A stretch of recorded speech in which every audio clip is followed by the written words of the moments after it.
ओम श्री गणेशाय नमः। नारद जी बोले, दयानिधे, मदन दहन के पश्चात गिरिराज नंदिनी पार्वती देवी ने क्या किया? वे अपनी दोनों सखियों के साथ कहाँ गई? यह सब मुझे बताइए। ब्रह्मा जी ने कहा, भगवान शंकर के नेत्र से पैदा हुई अग्नि ने जब कामदेव को जला दिया, तब वहाँ महान शब्द प्रकट हुआ, जिससे सारा आकाश गूंज उठा। उस महान शब्द के साथ ही कामदेव को जला हुआ देख भयभीत और दुखी हुई पार्वती दोनों सखियों के साथ अपने घर चली गई। उस शब्द से परिवार सहित हिमवान भी बड़े हैरानी में पड़ गई और वहां गई हुई अपनी पुत्री को याद करके उन्हें बड़ा क्लेश हुआ। इतने में ही पार्वती दूर से आती हुई दिखा दी। वे शंभु के विरह से रो रही थी। अपनी पुत्री को अत्यंत दुखी हुई देख शैलराज हिमवान को बड़ा शोक हुआ और वे जल्दी ही उसके पास जा पहुंचे।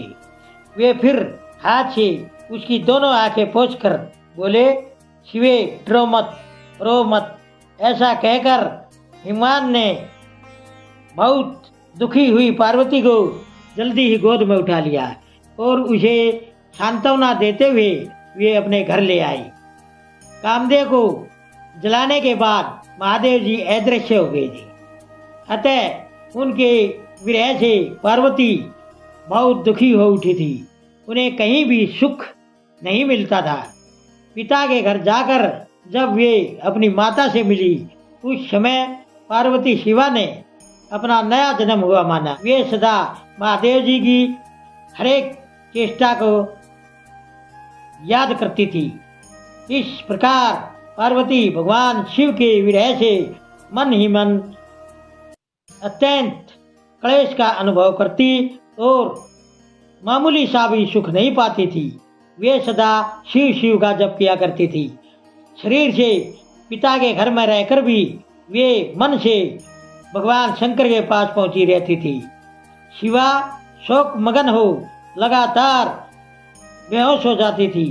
शैलराज हिमवान, उनकी पत्नी मेनका तथा उनके मेनाक आदि सभी पुत्र जो बड़े उदार मन के थे, उन्हें सदा सांत्वना देते रहते थे।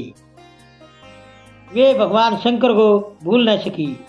बुद्धिमान देवर्षि उसके बाद एक दिन इंद्र की प्रेरणा से इच्छानुसार घूमते हुए तुम हिमालय पर्वत पर आई। उस समय महात्मा हिमवान ने तुम्हारा स्वागत सत्कार किया और कुशल मंगल पूछा। फिर तुम उनके दिए हुए उत्तम आसन पर बैठ गई। उसके बाद शैलराज ने अपनी कन्या के चरित्र को शुरू से कहना शुरू किया। किस तरह उसने महादेव जी की सेवा शुरू की और किस तरह उनके द्वारा कामदेव को जलाया गया, यह सब कुछ बताया। मुने, यह सब सुनकर तुमने गिरिराज से कहा, शैलेश्वर, भगवान शिव का भजन करो। फिर उनसे विदा लेकर तुम उठे और मन ही मन शिव को याद करके शैलराज को छोड़ जल्दी ही एकांत में काली के पास आ गई। मुने, तुम लोकों पर भलाई करने वाले तथा शिव के प्रिय भक्त हो, सारे ज्ञानवानों के शिरोमणि हो। अतः काली के पास आ उसे संबोधित करके उसी की भलाई में उससे से आदर यह वचन बोले। तुमने कहा, कालिके, तुम मेरी बात सुनो। मैं दयावश सच्ची बात कह रहा हूँ। मेरा वचन तुम्हारे लिए हमेशा भलाई करने वाला, निर्दोष तथा उत्तम वस्तुओं को देने वाला होगा। तुमने यहाँ महादेव जी की सेवा जरूर की थी, परंतु वह बिना तपस्या के क्रम युक्त होकर की थी। दीनों पर अनुग्रह करने वाले शिव ने तुम्हारे उसी ग्रह को नष्ट किया है।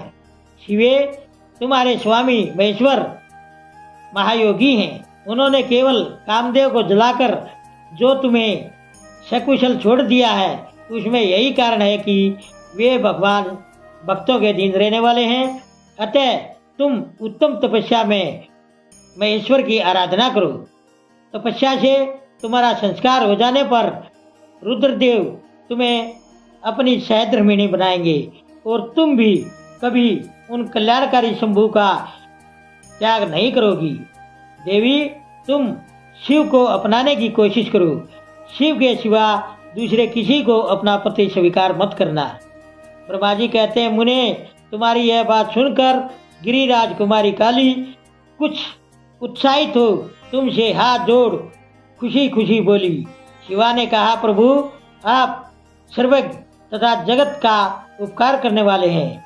मुने, मुझे रुद्र की आराधना के लिए कोई मंत्र दीजिए। ब्रह्मा जी कहते हैं, नारद, पार्वती की यह बात सुनकर तुमने पंचाक्षर शिव मंत्र नमः शिवाय का उन्हें विधि पूर्वक उपदेश दिया। साथ ही उस मंत्र राज में श्रद्धा पैदा करने के लिए तुमने उसका सबसे अधिक प्रभाव बताया। तुम बोले, देवी, इस मंत्र का परम प्रभाव सुने। इसके केवल सुनने से भगवान शंकर खुश हो जाते हैं। यह मंत्र सब मंत्रों का राजा और मनोवांछित फल को देने वाला है। भगवान शंकर को बहुत ही प्रिय है तथा साधक को भोग और मोक्ष देने में समर्थ है। इस मंत्र का विधि पूर्वक जप करने से तुम्हारे द्वारा आराधित हुए भगवान शिव अवश्य और जल्दी तुम्हारी आंखों के सामने प्रकट हो जाएंगे। शिवे, सोच संतोष आदि नियमों में तत्पर रहकर भगवान शिव के स्वरूप को याद करती हुई तुम पंचाक्षर मंत्र का जप करो। इससे शिव जल्दी ही संतुष्ट होंगे। साध्वी, इस तरह तपस्या करो। तपस्या से महेश्वर वश में हो सकते हैं। तपस्या से ही सबको मनोवांछित फल की प्राप्ति होती है, अन्यथा नहीं। ब्रह्मा जी कहते हैं, नारद, तुम भगवान शिव के प्रिय भक्त और अपनी इच्छा अनुसार घूमने वाले हो। तुमने काली से यह बात कहकर देवताओं की भलाई में तत्पर हो स्वर्ग लोक को प्रस्थान किया। तुम्हारी बात सुनकर उस समय पार्वती बहुत खुश हुई। उन्हें परम उत्तम पंचाक्षर मंत्र प्राप्त हो गया था। ओम नमः शिवाय। दोस्तों, सभी तरह की धार्मिक वीडियो देखने के लिए बने रहिए हमारे YouTube चैनल धार्मिक वाणी पर। धन्यवाद।